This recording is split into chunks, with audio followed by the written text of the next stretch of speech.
You're listening to Speaking Stellar Girl with Teri an interview series that inspires women to live their most stellar life. Teri is the co-founder of the Stellar Girl movement, and she is sitting down with women all over the world to hear about the key moments in their lives and how they live boldly, compassionately, and ultimately became a stellar girl. Welcome to Speaking Stellar Girl. My name is Teri and I am thrilled to have Elisha Daniels joining me today. Elisha is Boston's most notable stylist, where she inspires women every day through her styling and advice. Elisha has dressed hundreds of women for over 20 years. She is an author. She has been on countless programs for her styling and also sits on the advisory board of the Breast Cancer Research Foundation in New York, all of which has led her to be named the 25 most stylish Bostonians by the Boston Globe. Today we're going to talk about her, Stellar Girl, her book, and I'd really like to welcome Elisha today. Thank you, Teri. It's a pleasure to be with you. Well, so before we kind of dive into all things Elisha Daniels, your book, and Stellar Girl, I would love to know a little bit more about you, because my introduction was brief, and I'd love our listeners to hear from you what a typical day looks like. Oh, gosh. Well, I don't think there's any such thing as a typical day for anybody these days, but it's all just changed just slightly. But, I'm a personal stylist. I have pretty much done every single thing you can possibly do in the fashion arena over my career. But over the last, say, 5 years, I have just kind of settled on my own personal styling business. I work with clients here in Boston and in New York, and I have a few clients in Palm Beach. And I, really just help women and men find the best version of themselves. And it's terrific. It's great fun. I mean, I love fashion. I love the history of fashion. And so I've been very lucky to really make a career in a field that I love. So I never really feel like I'm working at all. That's exactly how I feel. That is awesome. So who have you dressed?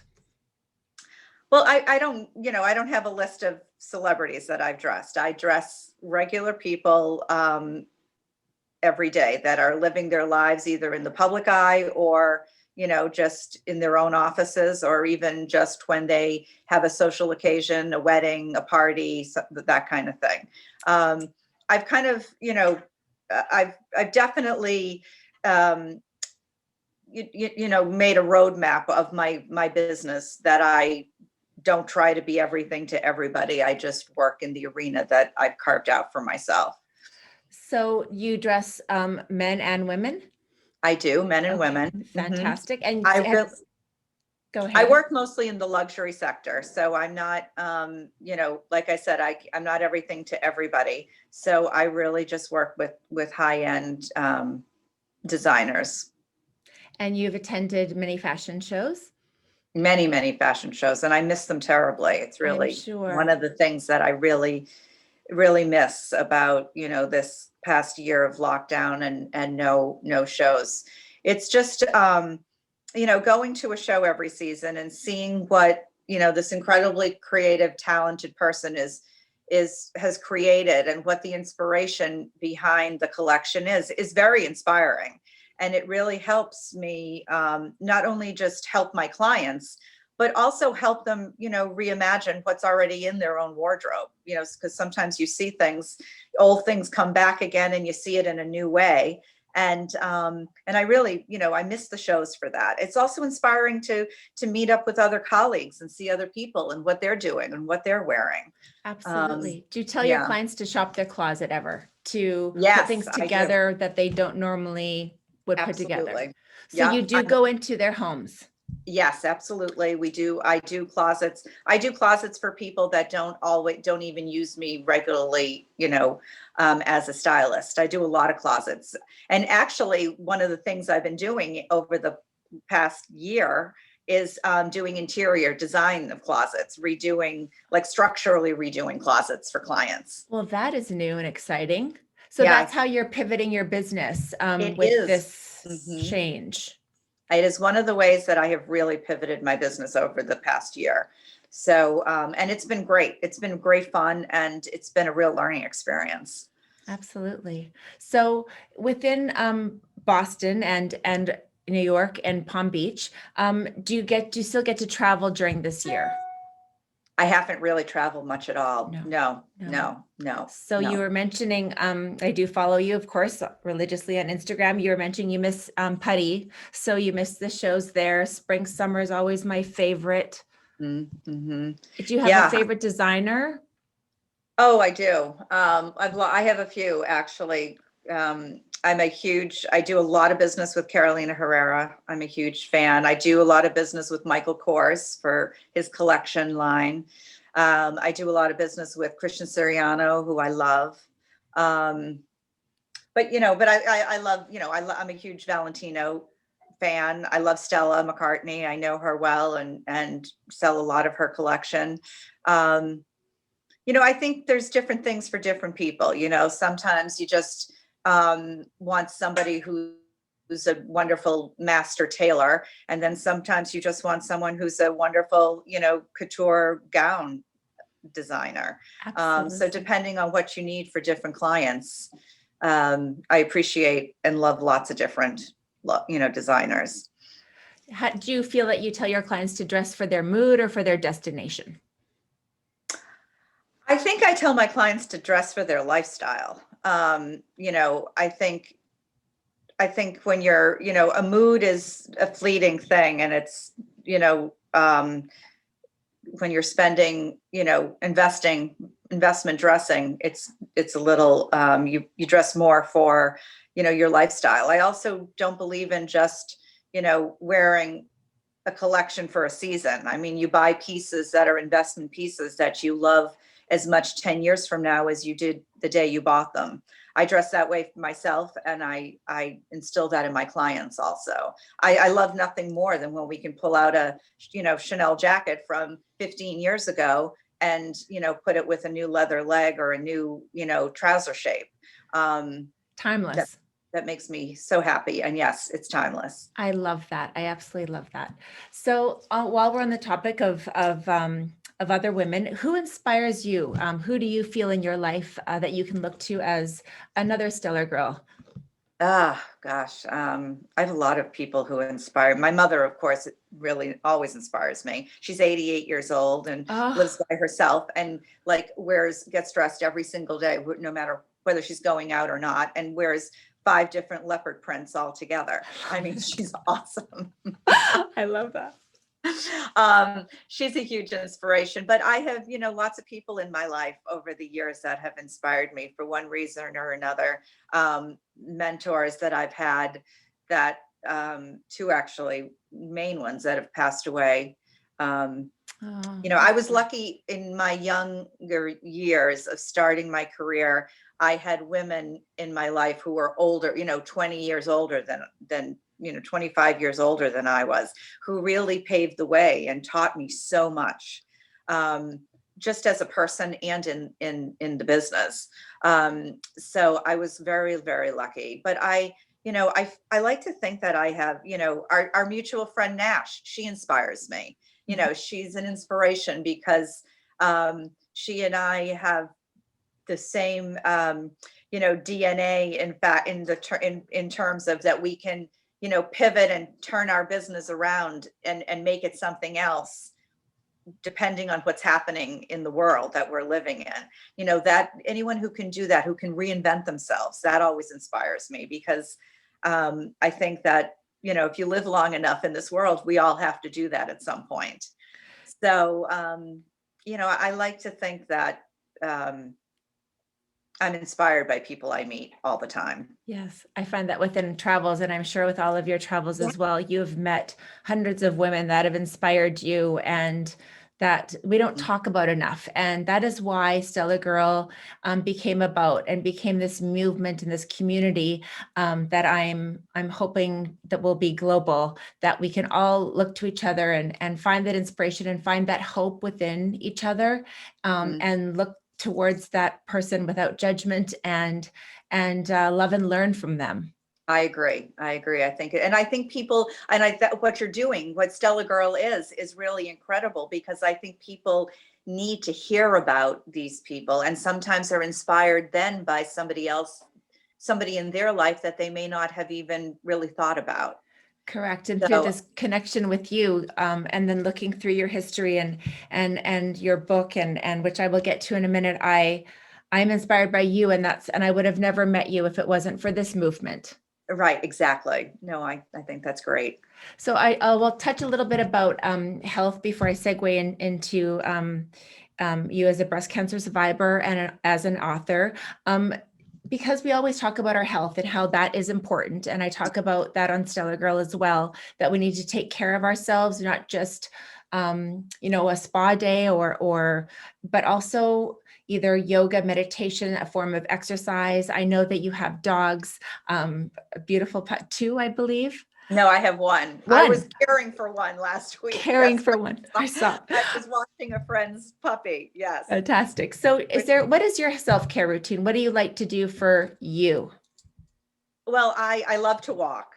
I live in Boston, which is a great walking town. City. And but I have, since I really, really started taking the time to walk every day when I got sick 14, almost 15 years ago. But I do it religiously. And it's just, not only is it great for your health, gets your heart moving, but it's also just a great meditation when you are by yourself and you can think things, mull things through your mind. That's I've never been a gym girl or going to the gym, and I was never an exercise girl at all. Walking is exercise. But I do now walk all the time, at least 5 days a week. And I do, a few miles every day. So that I love, and I eat well, but I've always been a very good, careful eater. I don't, eat junk food. I don't eat processed food. I'm not really a vegetarian, but I don't eat much meat. I eat some chicken but I eat vegetables and greens, and I feel like I try to take care of myself in what I put into my body. What you put in. Yeah. We always say, even though we can dress well, we also have to take care of what's inside.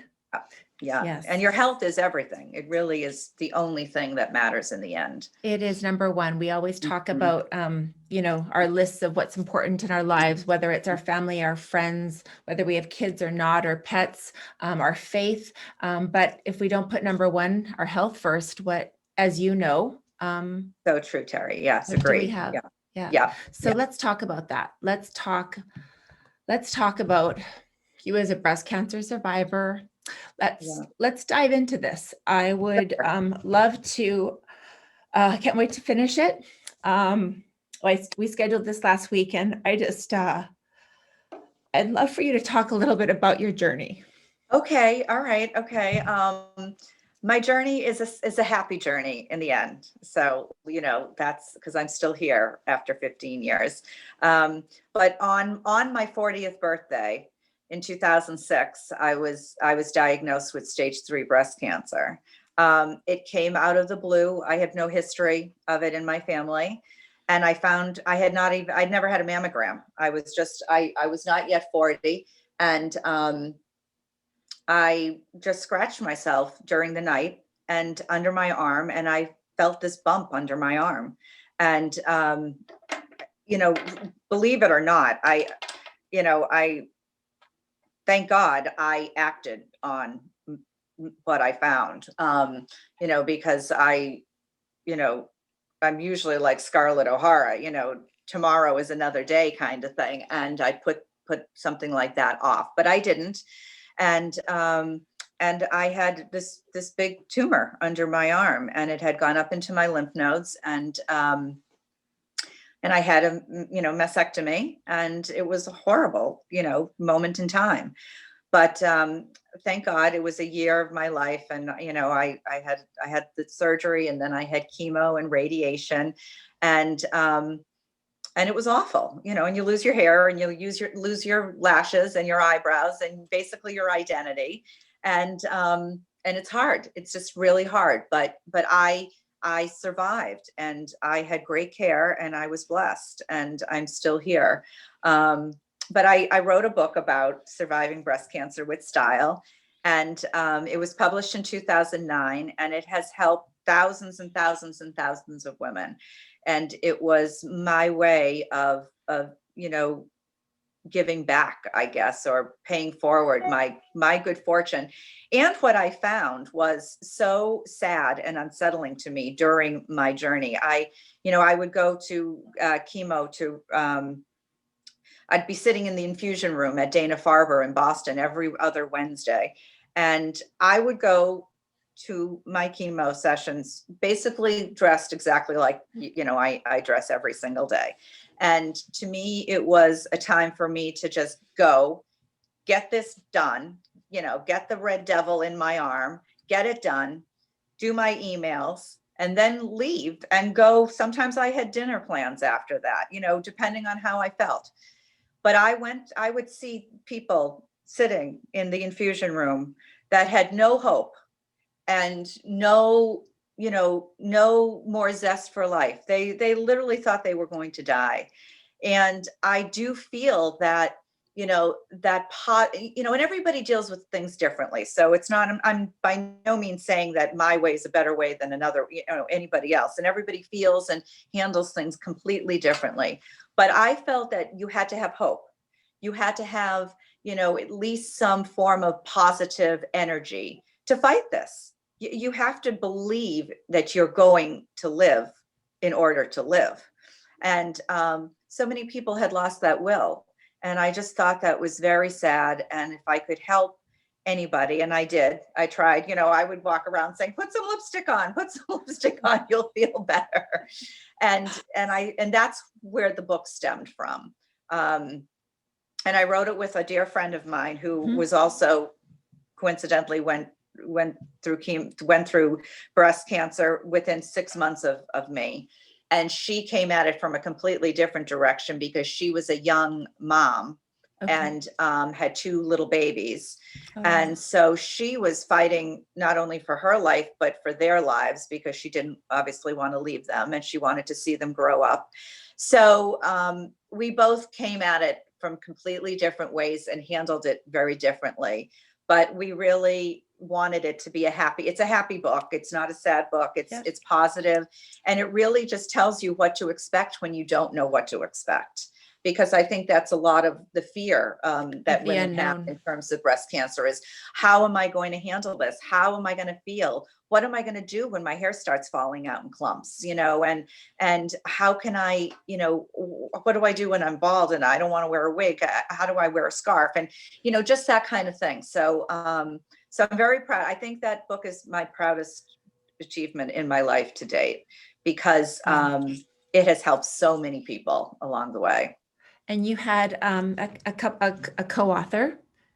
Yes, Kelly Tuthill was my co-author. This is my friend who I just talked about. She was the co-author, and Ann Partridge, Dr. Partridge, was our medical expert. She is my dear friend, and both of our oncologists from Dana-Farber. And then Evelyn Lauder, who was a dear friend, she wrote the foreword for us. So it was a group effort. I can't wait to finish it. I thank you for sharing that story with all of us, and hope that the other women or girls listening take note and listen and hear that there is hope. Yes, and always hope. And there can be joy at the end. Yes. So that's outstanding. Yes. So, what do you look towards for joy in your life now? Oh, my husband, my family, my friends. I'm blessed. I have lots of wonderful friends. But I think my experience with breast cancer completely changed my life. I don't think, I know it completely changed my life. I live my life very differently now than I did back before I was diagnosed. And mainly that is just about how I have a life work balance. I didn't have a balance before that. I just worked. Worked. I was on this, kind of, hamster wheel to try to, build my career. And I did lots of things. I was designing dresses. And then I was selling them, running around the country, selling these, this line all over at all the trade shows in Dallas, Atlanta, Chicago, New York. And I literally was not home for a week. I was gone 2 weeks of every month, basically running around doing that. And that was the most important thing to me.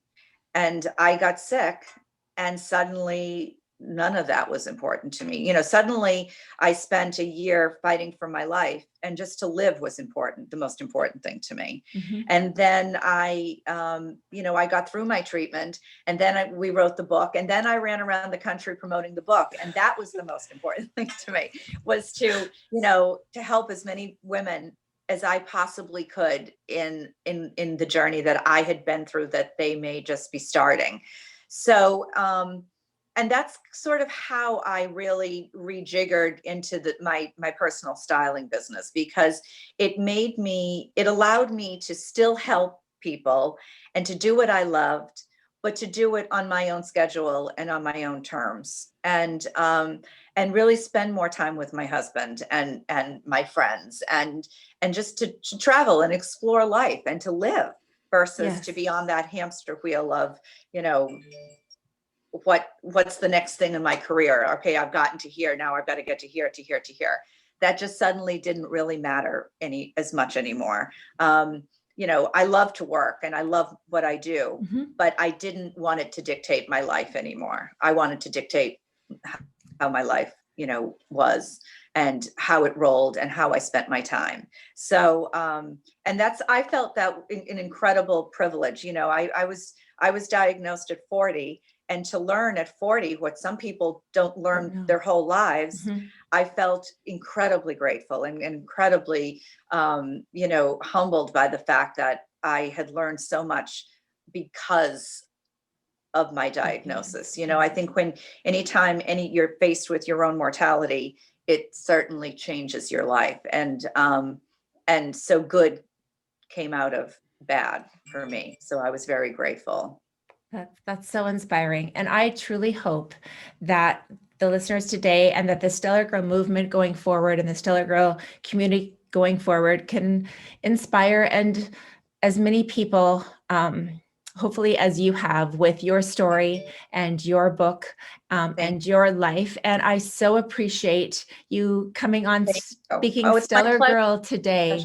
Pleasure. It's been, and what you're doing is incredible. I mean, think about what you're doing. You're bringing, wonderful people with wonderful stories that inspire your listeners out there, that they wouldn't be heard otherwise. So what you're doing is incredible too. Well, thank you so much for that. I really appreciate it. And I look forward to finishing this up and being in touch. And I can't wait for everyone to hear all about you and your story. So thank you again. Thank you, and have a beautiful day. Yes, you too.